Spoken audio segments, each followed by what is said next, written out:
Pero me gustaría hablar un poquito también, sin ponernos el cassette, Charlie, o sea, criticando lo que hay que criticar, que lamentablemente es muchísimo, porque yo anoté así como titulito, la ciencia se amortiza y en todo caso, ¿la ignorancia se amortiza después? Qué pregunta. Primero, creo que tendría que decir desde dónde me autopercibo que voy a hablar, ¿no? Y yo soy un gran defensor del Estado, tengo una visión socialista del Estado y de lo que debería ser el trabajo de nuestra sociedad, bueno, y desde ahí hablo, ¿no? Entonces posiblemente haya gente que tenga una mirada diferente. Los problemas que vos estás planteando con respecto al conocimiento o la falta de conocimiento terminan siendo cruciales para el desarrollo de la sociedad. Si hoy pensamos lo que valen las empresas que están dominando el mundo, todas son a base de tecnología y desarrollo de conocimiento.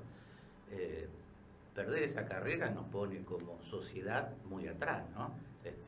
Quisimos hacer hace poco, ser la cuna de las monedas virtuales, mira cómo terminamos. Salimos en la tapa de Forbes, en el New York Times, en todos lados, ¿no? En ningún lugar hablando a favor. La tecnología y el conocimiento es lo que nos va a permitir mantenernos desarrollados como sociedad. Es fundamental que tenemos que darle lugar y trabajo. Vos preguntabas cómo estamos hoy o cómo veníamos con la sociedad. Sí, sobre todo para verlo desde el lado de la mayoría de las actividades pueden interpretarse como un tren que avanza. La ciencia, el desarrollo de la ciencia en el país, podríamos también usar esa figura.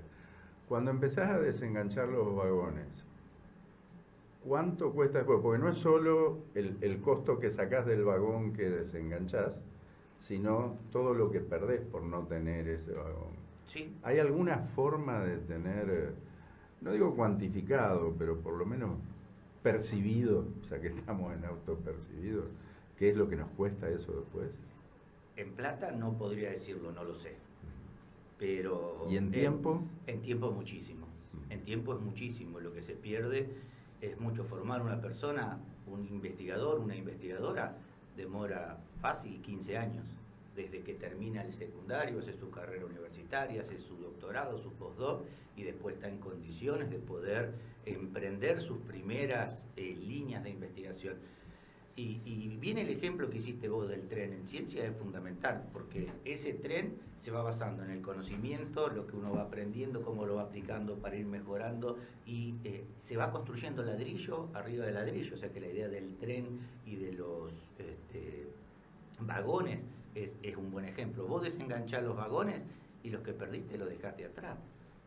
Hace poco había una nota de Enrique Mamarel, el rector de la UNL, hablando de la gran pérdida de investigadores e investigadoras jóvenes que está sufriendo la UNL.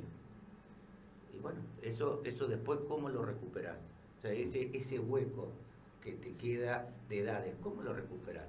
Sí, me llamó la atención la metáfora ferroviaria y con eso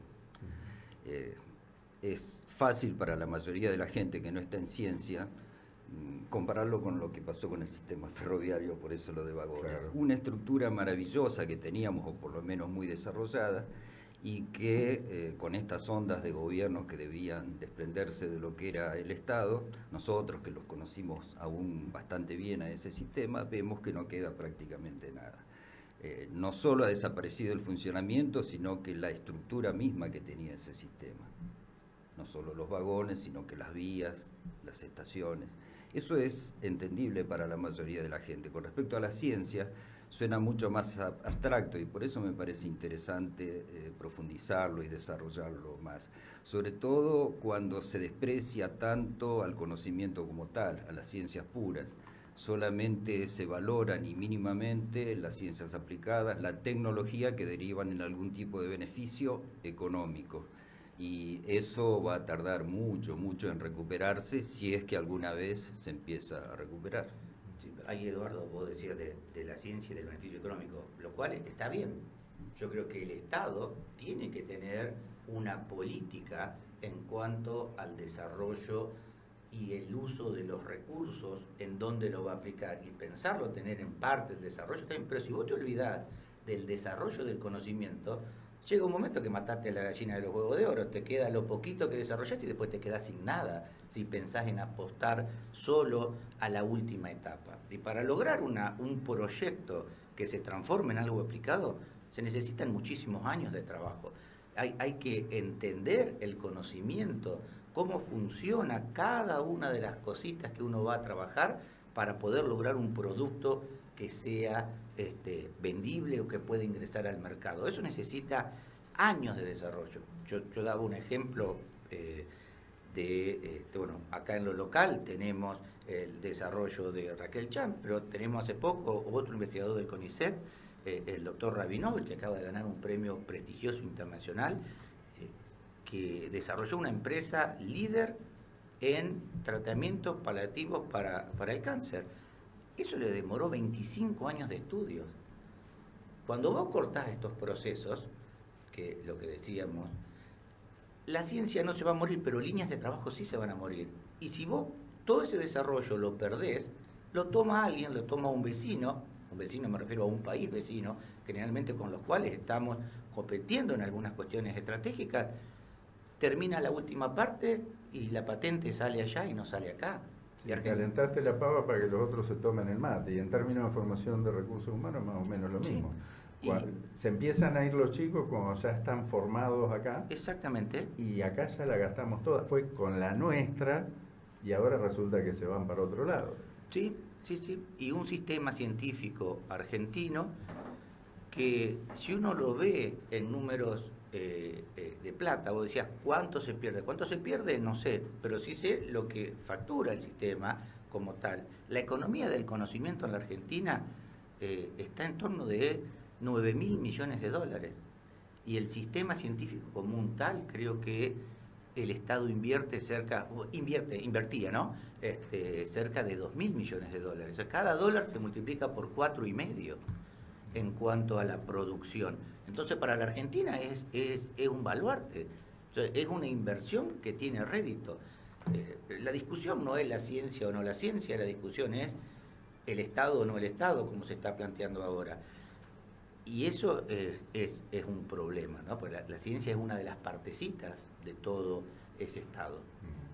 Tenemos que mandar un saludito, hay gente conectada, está bien que son un tanto parciales, porque son Melina y Pamela, que técnicamente están rompiendo los huevos en este momento, o sea, pero realmente, porque están en el proyecto Yacaré atendiendo ahora unos nacimientos. Vamos a recordarle a la gente también el 342-595-0465, ese es el canal de comunicación para que nos vayan contactando, opinando, si quieren pedir algún tema, no musical, sino algún tema que les gustaría que tratemos, que nos pongamos a conversar entre nosotros. Bueno, también bienvenida sea la opinión y la sugerencia que ustedes puedan hacer. Carlitos, ¿cómo percibís vos, ya que nos estamos percibiendo, que ingresaron los últimos becarios al sistema de CONICET en comparación con lo que era hace unos 10 años atrás? Y profundizo un poquito más. ¿Cómo pensás que podrían llegar a ingresar, suponiendo que tengamos un sistema de investigación e ingresen más becarios en el futuro, en qué condición de conocimiento previo y de base ingresarían más adelante? Bueno, yo estoy convencido, la educación argentina, la universidad es buena, los chicos que están ingresando están muy bien, los becarios jóvenes entran con ganas. Infelizmente el sistema no está favoreciendo, que es lo que veníamos diciendo, porque no es solo el desfinanciamiento, sino el maltrato al sistema científico, al sistema universitario, las discusiones que se dan o los planteos políticos que tiran para atrás a mucha gente que quiera hoy largar una carrera científica. Los números de postulantes de becas están bajando. Hace tiempo que yo no veía tantos pedidos de becarios, gente que sale la noticia, se busca candidato a beca, pero no es porque tienen la beca, es para presentarse a la beca.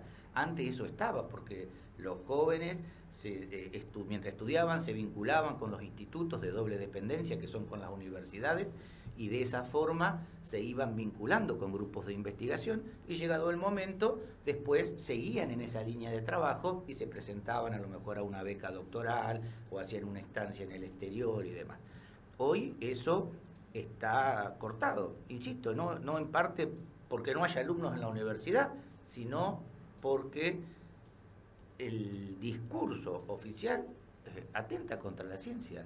Y Eduardo hablaba hace un momento de que no les gustaba, y la ciencia creo que es un enemigo particular de estos tipos de gobierno, porque se manejan con posverdad, ¿no? Se manejan con fake news todo el tiempo, con datos que no son ciertos, y la ciencia los ponen en discusión. Fíjate que, en parte de lo que mencionan, los primeros que atacan son las ciencias sociales, que son las que discuten qué pasa con la violencia. Estamos ahora con la desgracia de esta chica en Buenos Aires. Los medios nos están bombardeando con lo que pasa en Buenos Aires. Si vos ves la cantidad de asaltos que hay en Buenos Aires, cada 100.000 habitantes son la mitad que creo que los que hay en Córdoba. Pero nadie habla de Córdoba. Estamos hablando de una guerra política. Las ciencias sociales discuten eso, discuten dónde estamos. Eso es lo que se castiga. Eso es porque quieren armar una realidad, quieren armar un discurso que es creer o reventar, donde se arman tribus, donde las redes sociales ayudan. Nuevamente, todos temas de investigación de ciencias sociales que ponen en el tapete este tipo de realidades, estas discusiones, que no las quieren tener. Entonces, la ciencia afuera. Ahora, está bien, vos le das un abordaje desde Argentina que es terrible y se ha profundizado de una manera patológica. Yo creo que va a quedar en claro a lo largo del programa. A mí me da vergüenza el presidente que tenemos y lo quiero decir claramente, o sea, sin media tinta. Pero bueno, es un tema mío, es una percepción mía y en todo caso es una autopercepción de qué es lo que yo me considero en todo caso. Pero, y acá hago un salto y me salgo de las criptomonedas y de los problemas que tenemos ahora. Bueno, los que han hablado conmigo muchas veces y me conocen saben que soy un gran admirador de Carl Sagan, de ese comunicador de la ciencia impresionante que falleció hace, no sé, en el 1996, junto con Mastroianni en vivo. Lo tengo a Petete acá con el libro gordo. Fue terrible. Bueno, realmente un comunicador impresionante, y en su penúltimo libro, no fue su último libro, un libro del año 93, 94, él lo tituló El mundo y sus demonios, y justamente habla de todo esto. Estamos hablando hace 30 años atrás. Carl Sagan publicó todo lo que él veía que se venía. Está bien, los Milley, ponele, pero los Trump y toda esa pseudociencia que estaba teniendo cada vez más presencia en los medios, que fue de alguna manera el caldo de cultivo para el terraplanismo actual. Terraplanismo de los que piensan que la Tierra es plana, que lo piensan y lo defienden, y de muchas otras variantes que son realmente muy similares a ese abordaje. El tema es, si Carl Sagan era tan claro, si eso era tan evidente, ¿cómo no pudimos hacer nada? ¿Cómo no se pudo resolver esa cuestión previamente? Porque hubiese sido bastante fácil encontrar los canales de comunicación. Vos lo sabés, Charlie, en el grupo de especialistas en cocodrilo tenemos un problema muy grande que es la mayoría de las especies de cocodrilo se recuperaron hoy a nivel global gracias a los programas de uso sustentable, generando incentivos para los pobladores locales. Nadie lo discute, eso está demostrado científicamente. Pero hay pequeños grupos que no tienen ningún fundamento científico que lo enfocan desde el lado emocional y están provocando que la mayoría de los programas de uso sustentable que incentivaban a la conservación vayan desapareciendo, con lo cual empiezan a disminuir las poblaciones de cocodrilo de vuelta. Si la ciencia es clara, ¿por qué fallamos tanto en comunicar eso? Bueno, yo creo que si podemos resolver eso, sí, está claro. tendríamos mucho menos problemas a nivel mundial, ¿no? Es cierto, la evidencia, la forma de conocer de la ciencia es muy fuerte y presenta siempre evidencias muy claras para tomar posiciones. El que no quiere oír, digamos, acá es así, el que no quiere escuchar, no escuche. Vos le podés presentar las razones fuertes, la evidencia, los datos, y no los toman, no los escuchan, lo que decías vos con esta gente, o tienen una mirada particular que niegan esa realidad, y a lo mejor lo que falta es más diálogo, ¿no? con estos grupos y escuchar también la realidad de ellos. Estamos en un mundo que vemos que cada vez más diverso, y esa diversidad genera que la gente tenga visiones diferentes del mismo concepto. Bueno, a lo mejor con el caso que mencionaba de los cocodrilos es cuestión de charlar y ver cuando las posiciones se radicalizan, o cuando en el fondo el discurso también tiene que ver con un negocio. Ahí también se complica, ¿no? Cuando entender que bajar una bandera significa decir que lo que yo estaba haciendo no está tan bien, eso puede ser también un problema a la hora de tomar decisiones. Y no pasa por conocimiento, no pasa por una cuestión de percepción o de autopercepción, haciendo propaganda del nombre del programa, sino por un negocio. Bien, tenemos un mensaje de también un conocido, obviamente, Hernancio Can, nos plantea muy interesante el tema. Creo que esto es sistemático de los gobiernos neoliberales, que al justificar que la ciencia es un gasto, también lo es la universidad y el resto de la educación pública. De esta manera eliminan la educación pública y la usan como otro mercado que solo es accesible a unos pocos privilegiados. Hice primaria, secundaria, universidad en el ámbito público y terminé mi doctorado gracias a CONICET y también a la gestión personal ayudado por amigos. Soy hijo de trabajadores y de un pueblo, hubiera sido imposible para mí de otra manera. Saludos, manda Hernán Siocar.